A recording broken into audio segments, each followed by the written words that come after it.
सोलापूर महापालिका आयुक्त शीतल तेली उगले यांच्या आदेशानुसार अतिरिक्त आयुक्त रवी पवार यांच्या मार्गदर्शनाखाली विशेष स्वच्छता मोहीम सुरू असून आज रेल्वे स्टेशन, भाजी मार्केट परिसर, शेळगी ब्रिज ते तुळजापूर नाका ब्रिज, प्रियदर्शनी नगर पूर्ण परिसर, सिंधू विहार कॉलनी संपूर्ण परिसर, विजापूर नाका ते कंपल्ली चौक, मातंग बस्ती कालिका मंदिर, जांबवीर सोसायटी, बापूजी नगर, ओमराज कट्टा, आडम मास्तर घर, विद्यानगर भाग 2 इत्यादी ठिकाणी स्वच्छता मोहिमामध्ये रस्त्यावरील सर्व मुताऱ्या स्वच्छ करण्यात आल्या।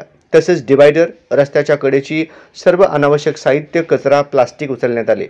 उद्यान विभागाने रस्त्याच्या कडेची झाडांची छाटणी करून घेतली। रस्त्यांचे चौकांचे नावांचे बोर्ड पाण्याने स्वच्छ करण्यात आले। त्यावरील अनधिकृत स्टिकर्स, जाहिराती काढण्यात आले। फुटपाथही पाण्याने स्वच्छ धुवून घेण्यात आले। या मोहिमेमध्ये सहाय्यक आयुक्त शशिकांत भोसले यांच्या नियंत्रणाखाली मुख्य सफाई अधीक्षक नागनाथ बिराजदार, अनिल चराटे तसेच सर्व विभागीय अधिकारी यांच्या माध्यमातून आरोग्य निरीक्षक आणि कर्मचारी पथकांकडून नियोजनपूर्वक स्वच्छतेची कामे करण्यात येत आहेत। या मोहिमेत 49 आरोग्य निरीक्षक, सुमारे 300 कर्मचारी कार्यरत आहेत।